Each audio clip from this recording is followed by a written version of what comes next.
അത് ക്യാൻസൽ ചെയ്യപ്പെടേണ്ട പടമാണ്. അവന്റെ പേര് ക്യാൻസൽ ചെയ്യപ്പെടേണ്ടതാണ്. അവന്റെ നെറ്റിയിൽ ചാപ്പ കുത്തിയിട്ടുണ്ട് റേപ്പിസ്റ്റ് എന്ന്. സംവിധായകനാണ്. അവന്റെ പേര് ഞാൻ ഒച്ചത്തിൽ വിളിച്ചു പറയും. ദൈവത്തിന്റെ സ്വന്തം നാട് കെങ്കേമമെന്നാണ് കരുതിയിരുന്നത്. എന്നാൽ അത് അങ്ങനെയല്ല. ജസ്റ്റിസ് ഹേമ പറയുന്നത് പോലെ ആകാശം ദുരൂഹതകളുടേതാണ്. ശാസ്ത്രീയമായി തന്നെ ചന്ദ്രന് ചന്തമില്ല, താരങ്ങൾക്ക് തിളക്കവും.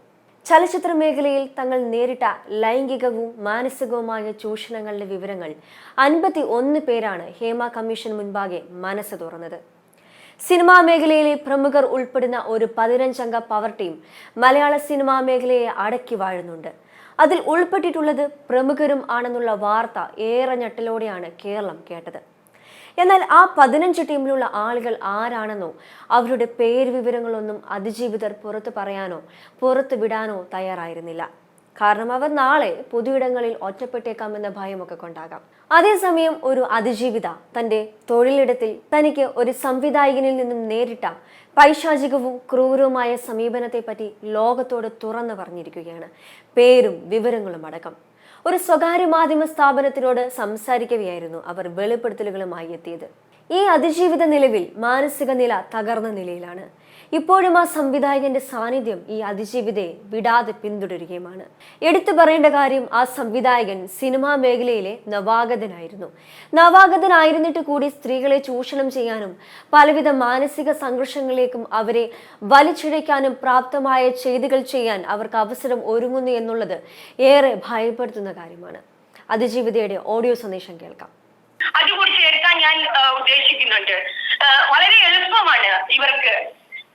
ഞാൻ പറയുന്നില്ല, ആദ്യത്തെ സിനിമ ചെയ്യുന്ന ഒരാൾക്ക് പോലും ഇത്ര പവർ കിട്ടുന്നുണ്ടെങ്കിൽ അവർക്ക് ആരെയും സ്ത്രീകളെ കണ്ടെത്താൻ പറ്റും.